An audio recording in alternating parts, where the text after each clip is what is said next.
Hola, ¿cómo están? Bonito lunes, bienvenidos a La Esposa del César. Yo soy Michelle Levien y bueno, pues encantados de tenerlos aquí. Como ya saben, La Esposa del César es el proyecto de Strainer para platicar de corrupción, de anticorrupción, con palabras que todos usamos para combatir la corrupción en nuestro día a día, con un poquito más que solamente con buenas intenciones. Perfectísimo. Como en todos los programas, hay noticia, hay caso, hay tipología. Noticia es una noticia, caso, casos importantes, y en la tipología les enseñamos cómo se pagan los sobornos, cómo se hacen las cosas indebidas. Pues, perfecto. Vamos a la noticia.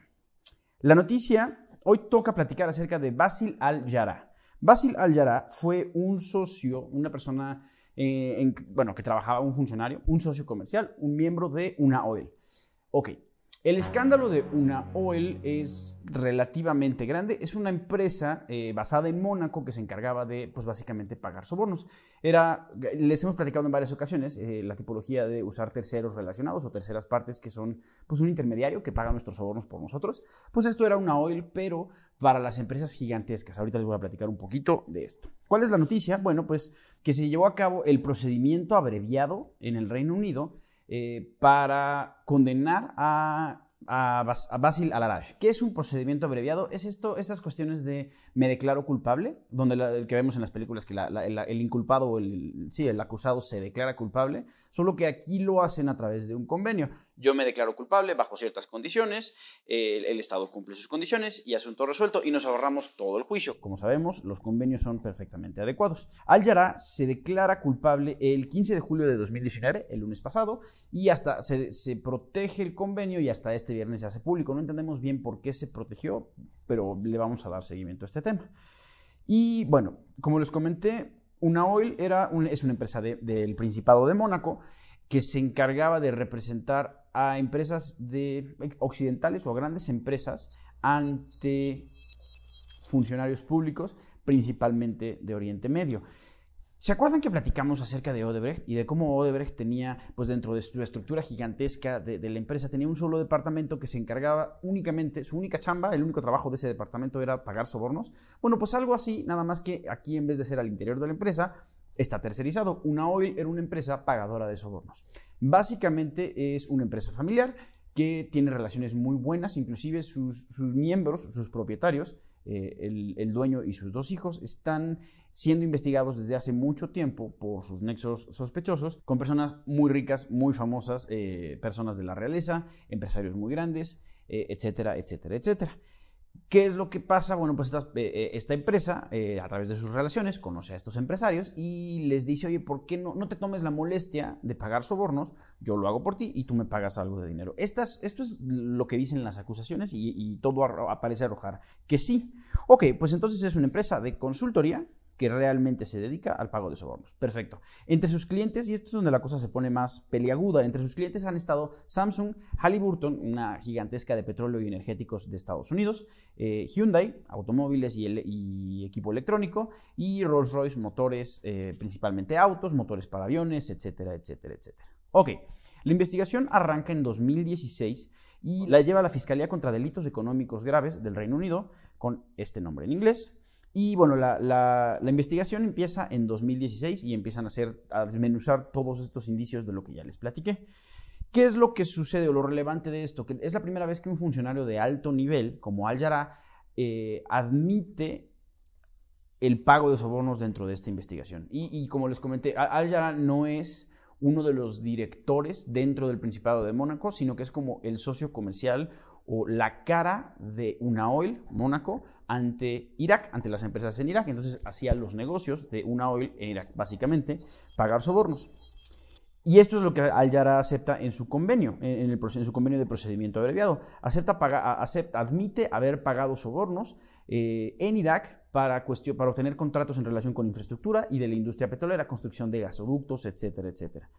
Y esto es interesante porque, bueno, primero, la investigación es una investigación larga que ya lleva aproximadamente 3 años y este es el primer arresto grande que se hace. Segundo, porque las declaraciones van a generar más indicios para investigar a la propia Una Oil. Y tercero, porque dentro de estas investigaciones, pues lo que admite Una Oil es, sí he pagado sobornos pero la autoridad le va a decir, bueno, ¿pero para quién? ¿A favor de quién? ¿O quién es quien te paga por pagar sobornos? Y entonces es donde empieza a soltar la sopa Al-Jarrah. Y entre las personas a las que indica, las personas a las que señala, se encuentra la empresa KBR, que se dedica pues a cuestiones de infraestructura, de construcción de instalaciones relacionadas con hidrocarburos, etcétera, etcétera. Tal vez les suena, y si les suena es porque ya platicamos de KBR en el asunto de la refinería nueva que se va a construir en México. El presidente decidió invitar a 6 empresas, y de esas 6 empresas pues ya llevamos al menos 2 que otra vez sabemos que vuelven a estar involucradas en actos de corrupción. Les tendremos que dar seguimiento, pero al menos esta es la nota por hoy. Vamos al caso, y hoy toca platicar de uno de los casos más icónicos o más importantes de anticorrupción. Primero, una cuestión preliminar. Esta semana se celebran 25 años de la existencia de Transparencia Internacional, y entonces para celebrar estos 25 años, Transparencia saca una lista de los 25 casos de corrupción más sonados o más relevantes, más icónicos de su historia. Y en la esposa del César vamos a ir siguiendo esta lista. Algunos de estos casos ya se los hemos platicado, esos no los van a encontrar en la lista nueva porque ya se hicieron, y bueno, no vale la pena repetirlos, pero sí van a encontrar casos que no hemos platicado y vamos a intentar llegar a cubrir todos los 25. El primero es el caso de Siemens. Ok, Siemens es una empresa de origen alemán que ya tiene pues subsidiarias grandes en distintos lugares del mundo, ya es una empresa global, pero es de origen alemán. Y se dedica a la ingeniería, a la producción de instrumentos de precisión, industria eléctrica, industria de construcción, equipos médicos, cuestiones, a veces tienen también servicios de ingeniería, todo lo que tenga que ver con material o servicios de precisión, lo hace Siemens. Ok, el resumen es, inclusive, el caso es muy grande, es un caso muy aparatoso y es de los casos que tienen las multas pues, más cuantiosas de la historia. Ustedes, si quieren, van a encontrar aquí abajo el vínculo. Nosotros utilizamos el resumen que produce Trace a través de su publicación Trace Compendium, y el resumen es bastante largo porque es una estrategia, una estratagema de corrupción bastante complicada, pero bueno, el resumen, si lo quieren entender un poquito más, lo van a poder revisar en el vínculo que está aquí abajo.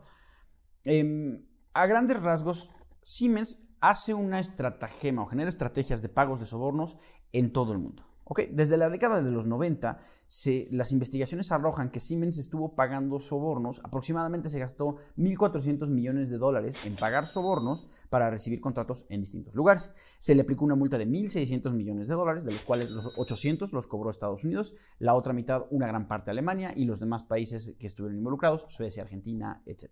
Desde los 90, Siemens tenía códigos de conducta y de anticorrupción. Eran documentos que existían a nivel institucional, que se socializaban, se difundían al interior de la organización, pero realmente solamente eran de papel. Inclusive tenían un programa de cumplimiento, y en los 90 esto era relativamente novedoso porque no existía tanta aplicación de la ley o de las leyes de anticorrupción.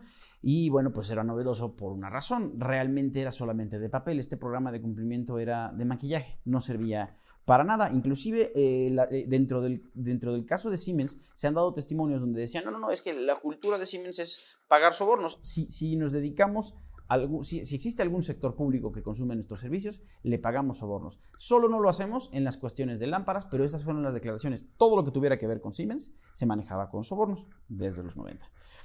Siemens, los sobornos de este tipo no eran estrictamente ilegales en Alemania, porque se consideraban algo muy parecido, o como los antecedentes de lo que hoy conocemos pagos de facilitación, se consideraba que era el costo de hacer negocios. Estamos hablando de la década de los 90. Sin embargo, luego cambia la cosa cuando Siemens decide que va a colocar sus acciones en la Bolsa de Valores de Nueva York. Cuando pasa esto, inmediatamente, automáticamente a Siemens le empiezan a aplicar ciertas leyes, entre ellas la ley estadounidense sobre actos de corrupción en el extranjero, también conocida como FCPA, y la ley Sarbanes-Oxley, la ley de valores de 1934, etcétera, etcétera, etcétera. Cuando ya está bajo la jurisdicción de las autoridades de Estados Unidos, entonces la cosa se empieza a poner interesante. Se hacen reportes anónimos, esta investigación deriva de reportes anónimos que se hacen a la empresa y a las autoridades, y bueno, para no hacerlo muy largo, se halla que la empresa estuvo pagando, se gastó, como les dije, $1.400 millones en aproximadamente 4.200 y tantos sobornos a funcionarios públicos de Asia, de África, de Europa, de Oriente Medio, de las Américas, de todos lados. Lo que se decía es, si tiene que ver con tecnología, sí tiene que ver con ingeniería, seguro está Siemens y seguro está corrupto. ¿En qué industrias se pagaron estos sobornos? En las industrias de telecomunicación, en energética, ahí se menciona por nombre a Pemex, ojo ahí, nunca se hizo ninguna investigación en México, investigación contra funcionarios. Industria de transporte público, la médica, la infraestructura. Impresionante los gastos de sobornos que hacían en la industria médica para vender equipos de alta tecnología a hospitales públicos, hospitales de gobierno, cuestiones como resonancias magnéticas, rayos X, etcétera, etcétera, etcétera. De forma más notoria, Siemens estuvo, por supuesto, involucrada en el asunto de Irak, en el escándalo petróleo por alimentos, que ya platicamos varias veces. Es uno de los escándalos más grandes de corrupción. Y bueno, resultó que a través de Siemens y el programa Petróleo por Alimentos se canalizaron más de $1.000 millones a funcionarios del régimen de Saddam Hussein. Una chulada. ¿Cómo hacían esto? Pues lo hacían a través de lo que ellos llamaban el esquema de cajas chicas, que lo vamos a platicar un poquito más adelante, pero básicamente canalizaban efectivo para hacer el pago de sobornos cuando realmente la supervisión era relativamente poca. Lo interesante es que a raíz del caso de Siemens, el panorama de anticorrupción en el mundo cambió y por eso fue el primero que escogimos. Los programas de cumplimiento tienen otra cara a raíz de que se hizo esto. Inclusive el departamento de cumplimiento de Siemens en su momento, en el momento en el que estalla el escándalo, era de 4 a 7 personas y hoy tienen 700 personas a nivel mundial. Cambió la forma en la que se realiza cumplimiento. Inclusive ha habido otras investigaciones de anticorrupción y Siemens ha estado metida en otros escándalos, pero ya nunca uno tan grande como esto y nunca por conducta tan grave. Han sido cuestiones o previas o cuestiones menores porque realmente se hizo un cambio. Qué lástima que tuvo que darse una multa de $1.600 millones para que pasara una cosa así, pero así fue como sucedió. Del caso de Siemens sacamos nuestra tipología del día de hoy y es la tipología de cajas chicas o en inglés cash desks. Vale, viene del caso de Siemens. Bien, ¿cómo funcionaba esto? La forma en la que Siemens lo hizo es que estableció una subsidiaria, una empresa que era propiedad de la empresa grande, de la matriz, y esta subsidiaria solamente se dedicaba a bienes raíces, a bienes inmuebles. Se llamaba Siemens Real Estate Group. Y se supone, en teoría, esto es una operación bastante común. Empresas de este tamaño es común que generen otras empresas solamente para que administren las cuestiones relacionadas con bienes inmuebles, porque tienen muchas propiedades, a veces son dueñas, a veces los arriendan. Es un tema bastante complicado y es tan complicado que requiere su propia empresa. Entonces esto es muy normal. Aquí es donde la gente de Siemens, podríamos decir que bastante ingeniosa, pero bastante perversa, ve una oportunidad interesante porque Siemens Real Estate Group necesitaba hacer muchas operaciones en muchos países del mundo, en todos los países del mundo donde Siemens hacía operaciones, y tenían acceso a hacer operaciones en efectivo. Esto fue mucho antes de que el GAFI, el Grupo de Acción Financiera Internacional, esta organización antilavado, robusteciera tanto sus estándares y bueno, el lavado de dinero era una cosa un poquito más indetectable o indetectada en esos momentos. Entonces, esta empresa, bueno, pues establecía oficinas en distintos lugares del mundo y el grupo Siemens tenía cuentas de banco que solo utilizaban para generalmente o supuestamente solamente se utilizaban para hacerse pagos entre ellas. Tal vez la de bienes inmuebles consumía algún servicio que le daba la de ingeniería civil y viceversa, y se hacían pagos entre ellas, bastante normal, pagos entre lo que llamamos partes relacionadas, miembros de la misma familia. Se supone que para eso eran esas cuentas, pero en realidad se retiraba el dinero, a veces eran cientos de miles de dólares, inclusive a veces lo tenían que sacar en maletas. Ese dinero se entregaba a empleados de la empresa de comunicación de Siemens, no la empresa de bienes inmuebles, y estos empleados lo que hacían era tomar ese dinero para pagar el soborno. Ya era dinero indetectable, como les comenté, la regulación del lavado de dinero era muy diferente en esos momentos. Y aquí es donde la cosa se pone todavía un poquito más fea. Los pagos se registraban en la contabilidad de Siemens e inclusive se deducían como gastos útiles, cuestión que era completamente legal en Alemania hasta 1999. ¿Qué pasó en 1999? Bueno, pues Alemania firma la Convención Anticorrupción de la OCDE y a partir de entonces, uno de los requisitos de la convención es que ya no sea deducible el pago de sobornos. Perfectísimo. Pues de esto se trató La Esposa del César el día de hoy. Muchas gracias por estar con nosotros. Yo los dejo como siempre. La corrupción se debe denunciar. Por favor, denuncien toda la corrupción que ustedes presencien, pero siempre con mucho cuidado. Si no estás seguro de que lo que estás viendo es corrupción o si no estás completamente convencido de que tu seguridad física está garantizada, no hagas nada, acércate con nosotros, acércate con quien te pueda ayudar. Nos puedes escribir a info@strainer.mx o inclusive en la página del buró en strainer.mx hay instrucciones sobre cómo hacer denuncias de forma segura. Ante todo, la seguridad primero, por favor. No te olvides de darle me gusta, no te olvides de compartir, no te olvides de comentar. Muchas gracias por estar con nosotros en La Esposa del César. Yo soy Michelle Bien y bonito lunes.